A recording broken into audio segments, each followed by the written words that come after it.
Police এলো, forensic এলো, সবাই একই প্রশ্ন করছে, লাশ কোথায়? মায়া বলল, আমি উপরে ছিলাম, নিচে চিৎকার শুনি, নেমে এসে শুধু রক্ত দেখি। কোনো দরজা ভাঙা নয়, জানলা লক ভেতর থেকে। আরিয়ান বাড়ির প্রতিটি কোণা দেখলেন। একটি ঘর আলাদা, স্টাডি রুম।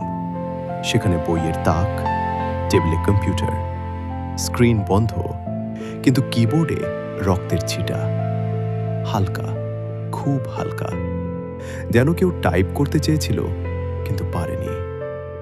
ডায়েরির ভেতরে আরও লেখা ছিল, তারিখ, সময়, ভয়। সে আমাকে ফলো করছে, আমি তার চোখ দেখি আয়নায়, আমি তার নিঃশ্বাস শুনি। আরিয়ান ধীরে ফিসফিস করলেন, সে কে?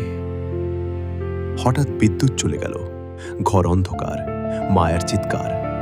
আরিয়ান টর্চ জ্বালালেন, ডায়েরি নেই, ডায়েরি উধাও। চলবে। গল্পের পরের পার্ট মিস করতে না চাইলে সাবস্ক্রাইব করুন ইমরানস লেজার জোন। আর গল্প ভালো লাগলে কমেন্ট করে জানিয়ে দিন, এতে করে আমাদের পুরো টিম কাজের আগ্রহ খুঁজে পায়।